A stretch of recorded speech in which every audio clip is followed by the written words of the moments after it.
What would you do if one cold "stop it" before your flight with your ex made your husband go quiet, and that quiet turned into the last thing you ever heard from him? The thick stack of legal documents on my kitchen table felt like a slap across the face. Robert's signature sat there at the bottom, neat and final, mocking everything I thought I knew about my marriage. How did the man everyone called weak suddenly become the one holding all the cards? How did my weekend of freedom turn into this nightmare? The kitchen smelled like garlic and disappointment as I stirred the pasta sauce, my new red dress clinging to curves I'd been working hard to rediscover. Robert sat hunched over his laptop at our dining table, fingers clicking away at some code that apparently mattered more than his wife's transformation. "How was your day?" I asked, adding extra sweetness to my voice, the kind of tone that used to make him look up, really look at me. "Fine, just debugging this client's system. They've got a major security flaw that could cost them millions." His eyes never left the screen. I set down the wooden spoon harder than necessary. "That's nice, Robert. Really riveting." He glanced up then, finally noticing my outfit. "You look different. Going somewhere?" "Maybe I am. Would it matter to you if I was?" I turned back to the stove, hiding my smile. Sean's text from earlier burned in my mind. "You deserve so much better than being ignored, Iridian. A woman like you should be worshipped." "Of course it would matter. You're my wife." Robert's voice carried that familiar flat tone that used to make me feel safe. Now it just felt suffocating. "Am I? Because sometimes I feel more like your roommate who happens to cook your dinner and wash your clothes." I ladled sauce over the pasta with sharp movements. "When's the last time we actually talked? I mean really talked, not just you grunting responses while staring at that screen." Robert closed the laptop with a soft snap. "I'm talking to you now." "Only because I forced you to." I carried the plates to the table, my heels clicking against the hardwood floor. Another new addition Robert hadn't noticed. "I've been making changes, trying to improve myself, and you haven't said a word." "What kind of changes?"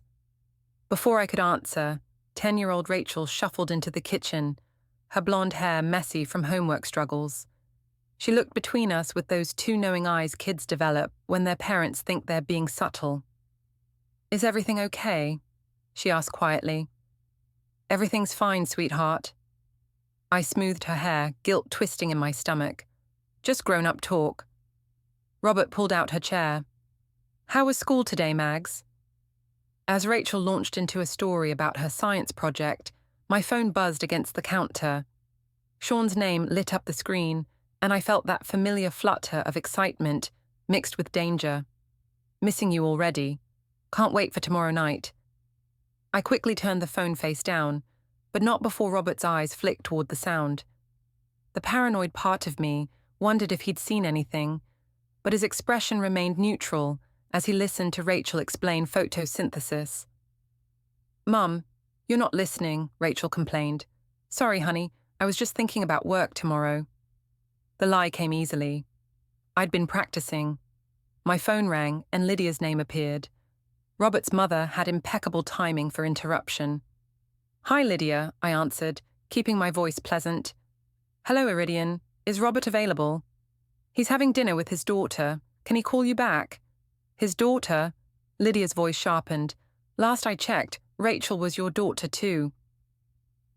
Heat crept up my neck.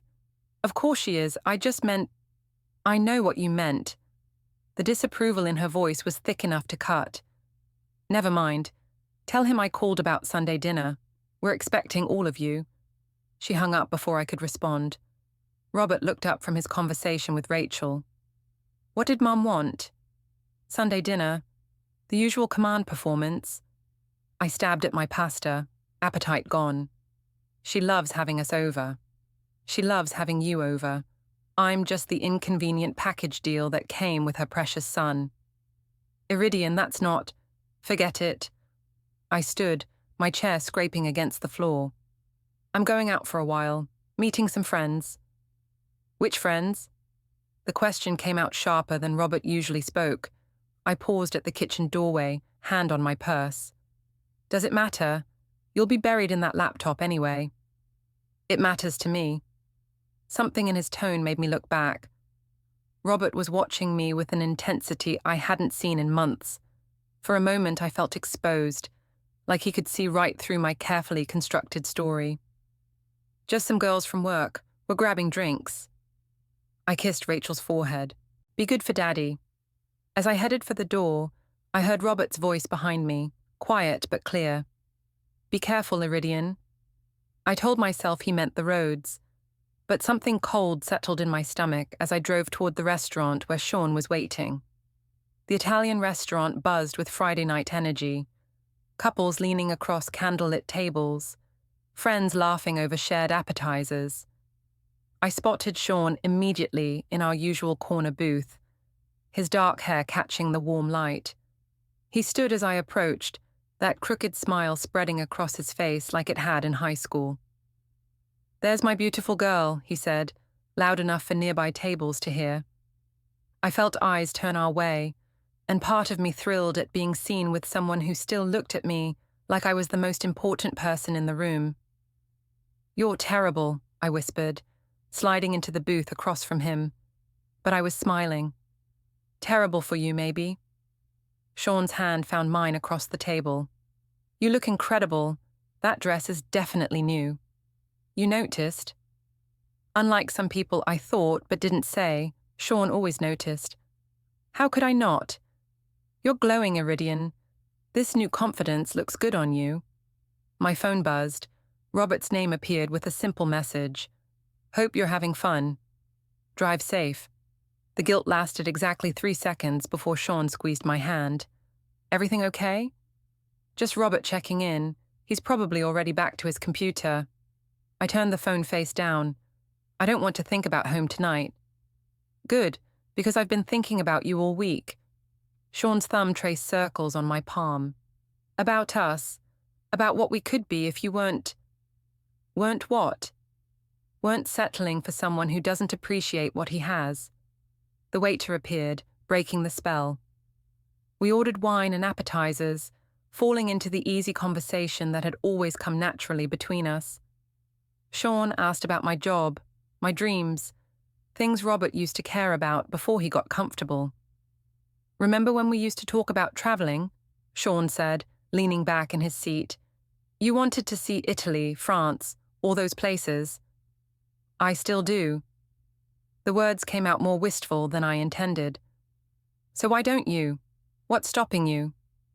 Life, responsibilities, a husband who thinks a weekend trip to his mother's house counts as adventure. That's not life, Iridian. That's existing. There's a difference. I pulled out my phone and snapped a quick selfie, making sure to angle it so Sean wasn't visible. Then I texted my sister Sheila. Out with the girls, needed this so bad. Social media alibi, Sean asked with amusement. Something like that. I posted the photo with the caption, Girls' Night Therapy. Sometimes you need friends who remind you who you are. Within minutes, Sheila had commented, Yes, girl, live your truth. Your sister's always been your biggest cheerleader, Sean observed. She gets it. She understands that marriage doesn't have to mean disappearing into someone else's life. My phone buzzed again. This time it was a text from an unknown number. Thought I saw Iridian with someone at Romano's. Wasn't sure if I should mention it. My blood turned to ice. Someone had seen us, someone who had Robert's number. What's wrong? Sean noticed my expression immediately. Nothing, just work drama. I quickly deleted the message and turned my phone off. Where were we? But the magic of the evening had shifted. Every laugh felt forced, every touch guilty. When Sean walked me to my car, his hand on the small of my back felt like a brand. I had an amazing time tonight, he said, leaning against my car door. We should do this more often. Sean, we need to be careful. If Robert found out, would that really be so bad? His voice was gentle but serious. Maybe it's time to stop pretending you're happy in a marriage that's clearly over. It's not that simple. There's Rachel to think about. Kids are resilient. and she deserves a mother who's truly happy, not just going through the motions. He kissed my cheek, lingering just long enough to make my heart race. Think about what you really want, Iridian. Life's too short to waste on people who don't value you. As I drove home, Sean's words echoed in my mind. The house was dark except for the glow of Robert's laptop in the living room. I found him exactly where I'd left him, surrounded by empty coffee cups and technical manuals. "How was your night?" he asked without looking up. "Fine, good. The usual girl talk." I headed for the stairs, eager to escape his presence. "Iridian?" I paused, one foot on the bottom step. "That text you got at dinner, everything okay?" My mouth went dry. He'd seen the notification. "What text?" "From earlier. You seemed upset." "Oh, that, just work stuff. You know how it is." Robert nodded slowly, his eyes finally meeting mine. "Yeah, I know how it is." Something in his tone made me shiver, but I pushed the feeling away. Robert was harmless, predictable. He'd never suspect his devoted wife was capable of the thoughts running through my head.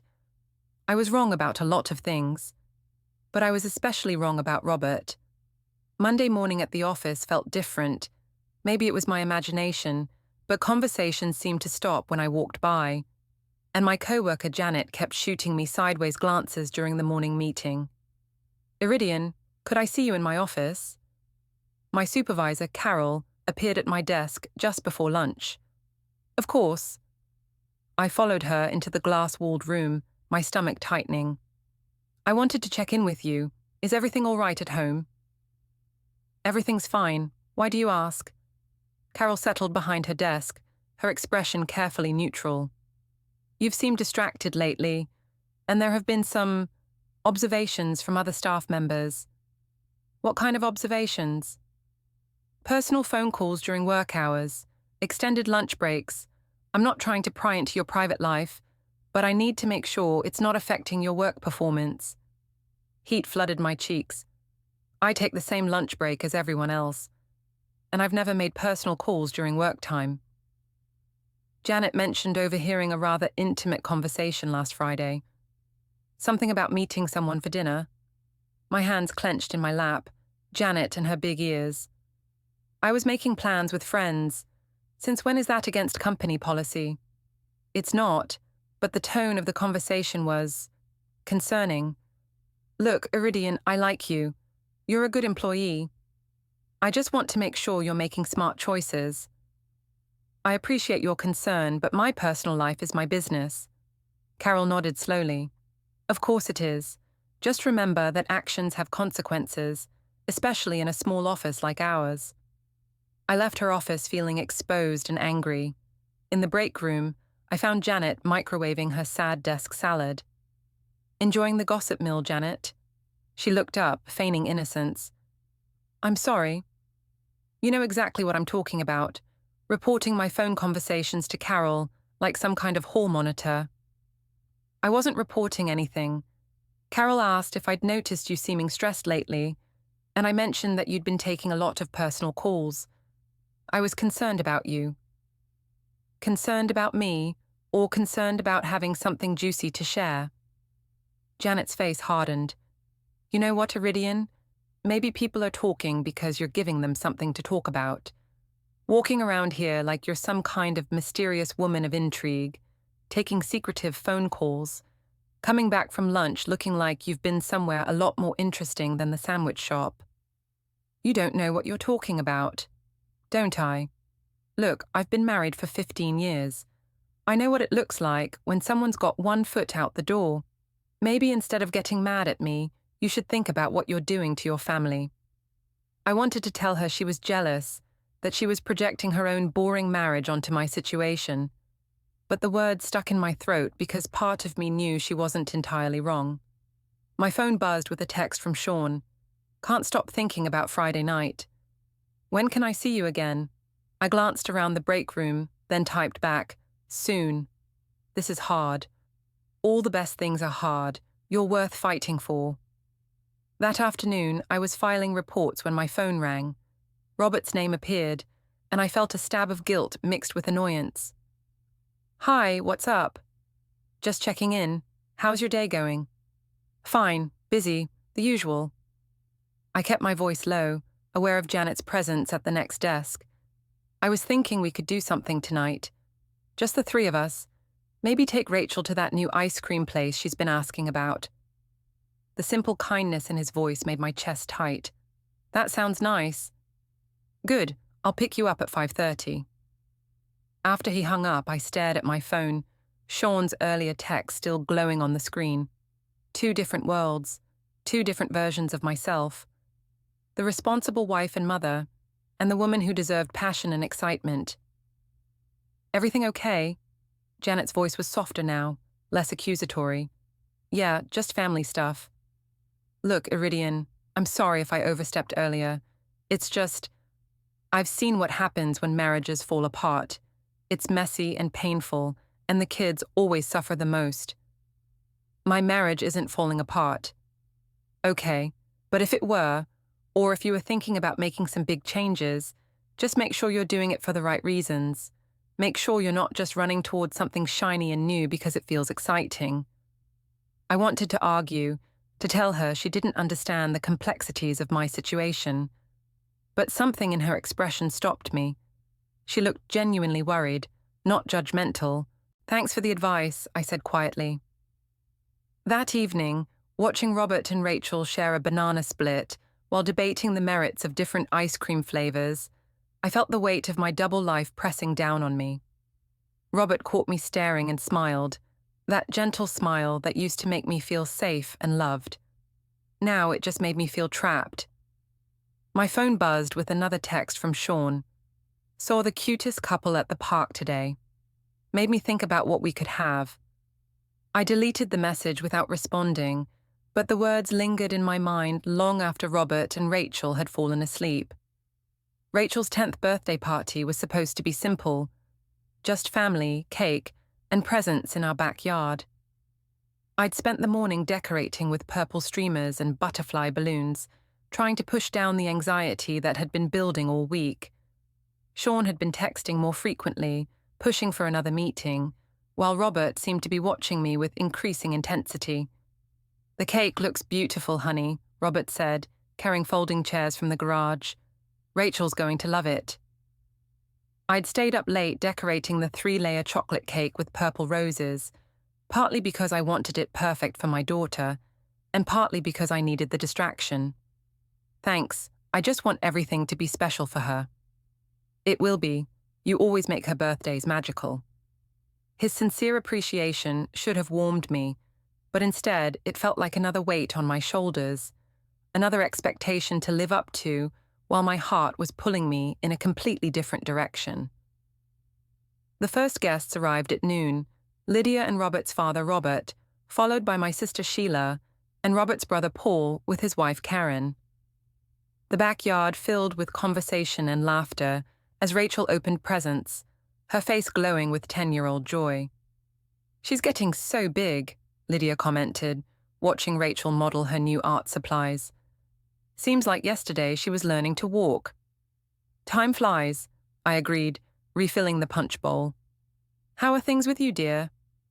Lydia's question seemed casual, but her eyes were sharp. "You look different lately." "Different how?" "I don't know. More restless, maybe, like you're thinking about something else even when you're right here." Before I could respond, Sheila appeared at my elbow. "Iridian's been working on herself. New clothes, new attitude. It's about time she started putting herself first for once." Lydia's eyebrows rose slightly. "Putting herself first? You know what I mean. She's been so focused on being the perfect wife and mother that she forgot she's her own person too." "I see." Lydia's tone could have frozen the punch. "And what does that look like exactly? This putting herself first?" "Girls' nights out, new hobbies, remembering what makes her happy," Sheila continued, oblivious to the tension. "Marriage doesn't mean you have to disappear into your husband's life." "No, it doesn't," Lydia agreed slowly. "But it does mean honoring your commitments and considering your family's feelings."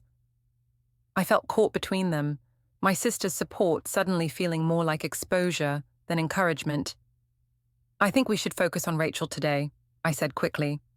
But as the afternoon wore on, the undercurrents of tension grew stronger. Robert was helping Rachel with her new bike when my phone buzzed with a text. Without thinking, I glanced at it. "Sean, can't wait for our trip this weekend, already booked the hotel." My blood turned to ice.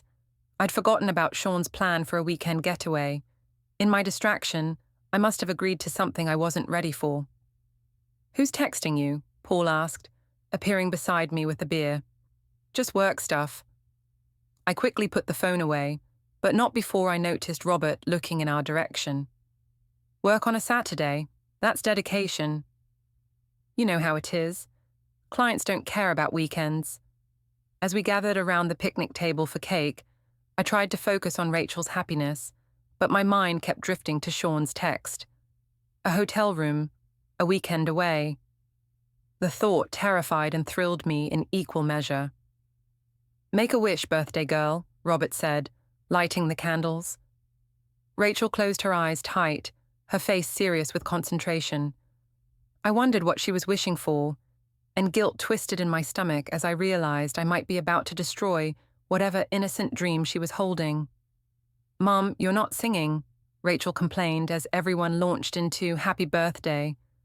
I joined in, but my voice felt hollow. When she blew out the candles, everyone cheered, and Robert leaned over to kiss her forehead. The simple gesture of fatherly love made my chest ache. "Speech time," Sheila called out.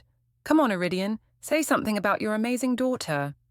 I stood, wine making me feel bold and reckless. 10 years ago, Rachel made me a mother. She changed everything about my life, made me realize what was truly important. Everyone smiled and nodded, but I wasn't finished.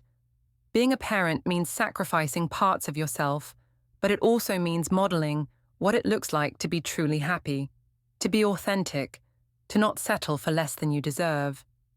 The smiles began to fade as my words took on a sharper edge. Some people think that once you're married, once you have kids, that's it. You stop growing, stop dreaming, stop expecting passion and excitement from life. But I think that's wrong. I think we owe it to our children to show them what it looks like to be fully alive. Robert was staring at me now, his expression unreadable. Lydia looked like she'd tasted something sour. "Children need stability," Lydia said carefully. "They need parents who honor their commitments, even when it's difficult." "They also need parents who are honest about what they want from life," I shot back. "Parents who don't just go through the motions because it's expected." "Iridian," Robert's voice was quiet but firm, "maybe we should..." "Should what? Pretend everything's perfect? Pretend that people don't change, don't outgrow situations that used to fit?" The table fell silent except for Rachel's confused voice. "Mum, are you okay?" I looked at my daughter's worried face and felt the room spinning slightly. "I'm fine, sweetheart. Mummy's just thinking about grown-up things."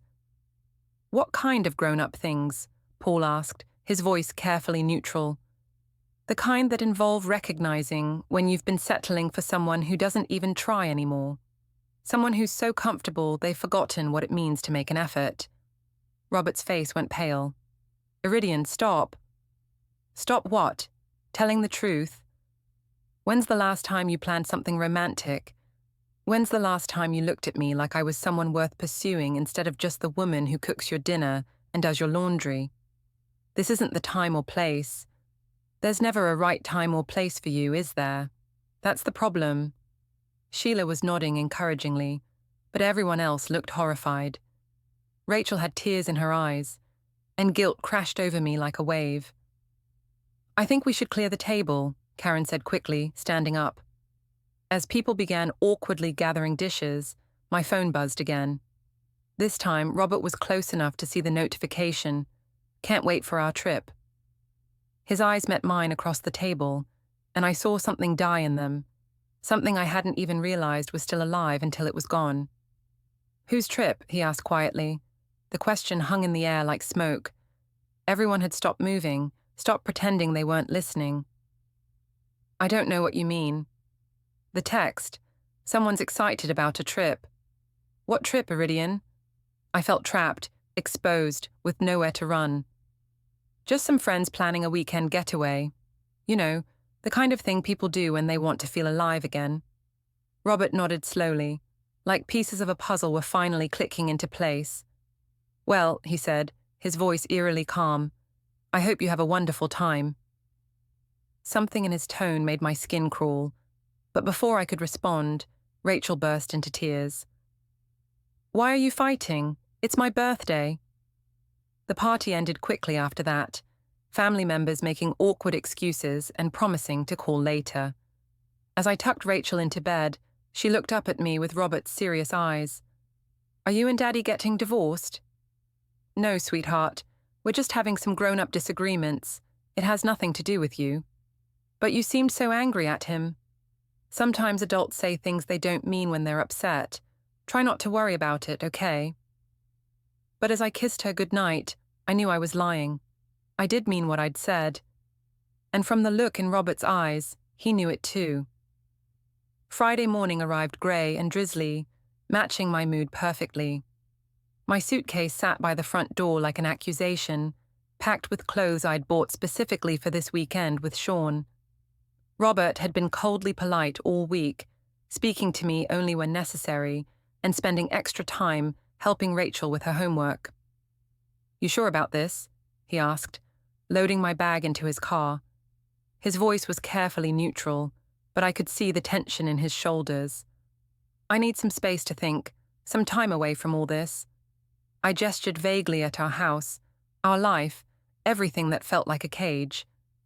And you need to do that with him? The question hung between us. We both knew who him was, though I'd never admitted it out loud. I don't know what you're talking about. Robert laughed, but there was no humor in it. Right, of course you don't. The drive to the airport was silent except for the radio playing soft rock hits from our early dating years. Songs that used to make us smile at each other now felt like mockery. Mommy, do you have to go? Rachel's voice from the back seat was small and worried. It's just for the weekend, baby. Mommy needs a little break, that's all. But why can't you take a break here? We could watch movies and paint our nails like we used to. Guilt twisted in my stomach, but I pushed it down. Sometimes adults need different kinds of breaks. You'll understand when you're older. I understand now. You don't want to be with us anymore. Rachel, that's not... It's okay, Mags, Robert interrupted quietly. Sometimes people need to figure out what they really want, even if it hurts the people who love them. I whipped around to stare at him. Don't you dare make me the villain here. You're the one who stopped trying. You're the one who got so comfortable you forgot you had a wife with feelings and dreams. What dreams, Iridian? Tell me what dreams I crushed, because last I checked, I've supported every career move you've made, every hobby you've wanted to try, every friend you've wanted to see. It's not about specific things. It's about feeling alive, about feeling like I matter to someone. You matter to us. His voice cracked slightly. You matter to your daughter who's crying in the back seat because her mother is abandoning her for a weekend with another man. I'm not abandoning anyone, and I'm not... I couldn't finish the sentence. Couldn't say I wasn't with another man because we both knew it would be a lie.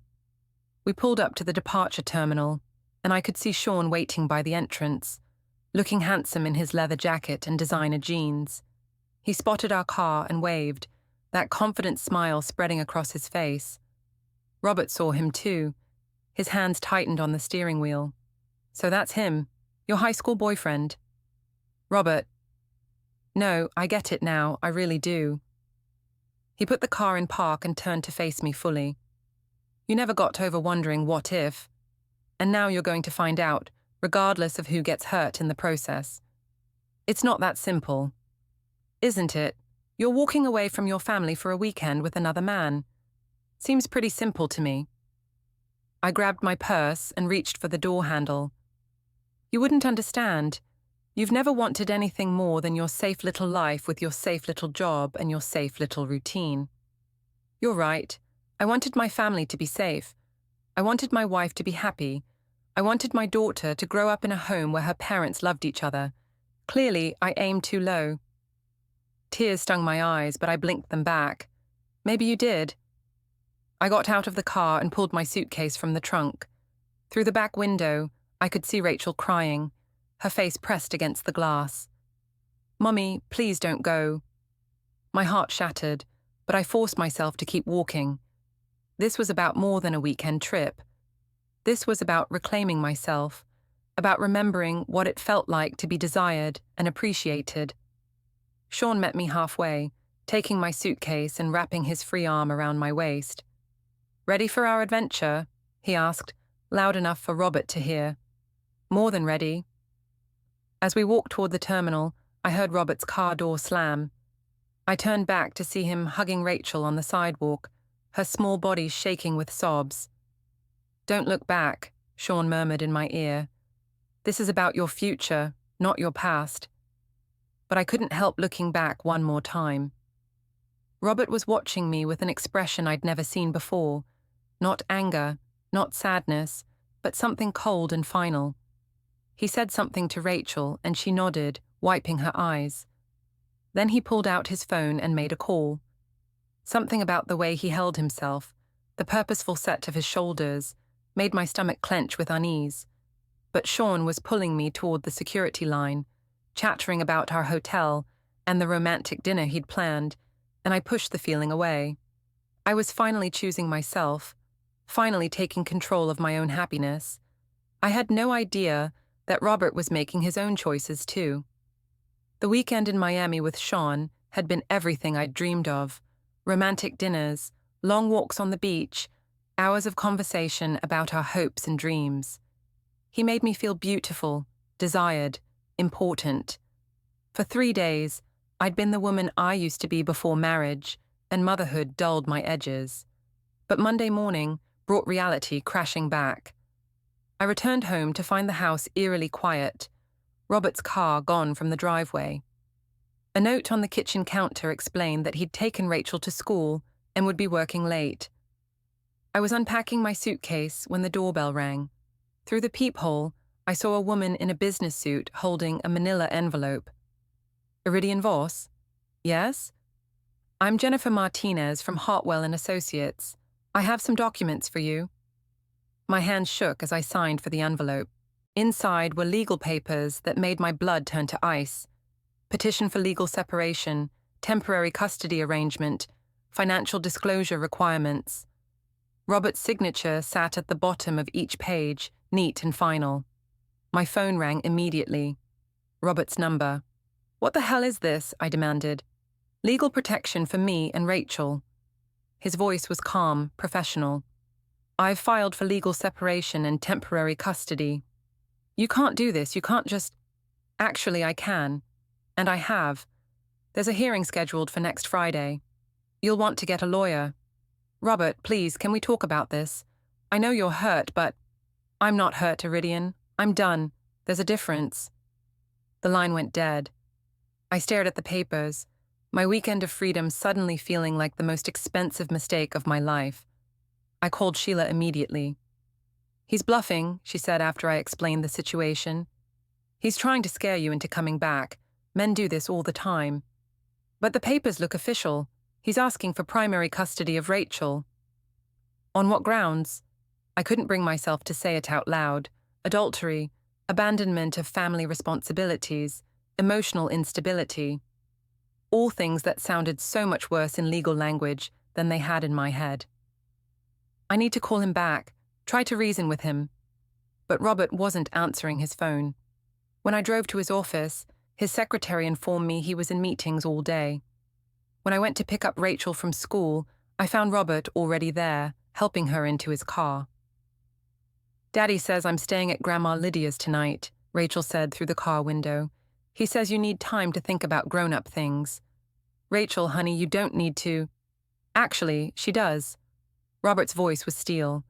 "According to the temporary custody arrangement, I have primary physical custody pending the hearing. You can see her Wednesday evening for dinner. You're using our daughter as a weapon." "I'm protecting our daughter from an unstable situation." He started the car. "Get a lawyer, Iridian. A good one." That evening, I sat in my empty house, staring at the legal documents and trying to figure out how everything had gone so wrong so fast. Robert had seemed so passive, so accepting of whatever I dished out. I'd never imagined he was capable of this level of strategic thinking. My phone buzzed with a text from Sean. "Missing you already. When can I see you again?" For the first time since I'd met him, the message didn't thrill me. Instead, it felt like evidence of my own stupidity. Wednesday's dinner with Rachel was awkward and painful. She was confused and angry, asking questions I couldn't answer without making myself sound worse. "Why did Daddy move out?" she asked over her chicken nuggets. "He didn't move out, sweetheart. He's just staying at Grandma's for a little while." "Because you went away with that man?" My blood froze. "What man?" "The one at the airport. Daddy said you chose him over us." "Daddy shouldn't have said that. But it's true, isn't it? You picked him instead of me and Daddy." I wanted to explain, to tell her it wasn't that simple, that adults needed different things than children. But looking at her confused, hurt face, I realized how pathetic those explanations sounded. "I love you more than anything in the world," I said instead. "Then why did you leave?" I had no answer that wouldn't make things worse. Friday's hearing was a nightmare. Robert's lawyer presented a folder of evidence that made my stomach drop. Phone records showing hundreds of calls and texts to Sean, restaurant receipts, hotel bookings, even photographs of us together that I didn't know existed. "Your Honor," Robert's attorney said calmly, "Mrs. Voss abandoned her family responsibilities to pursue an extramarital affair. She left her 10-year-old daughter crying at the airport while she flew to Miami with her lover. This demonstrates a clear pattern of putting her own desires above her child's emotional well-being."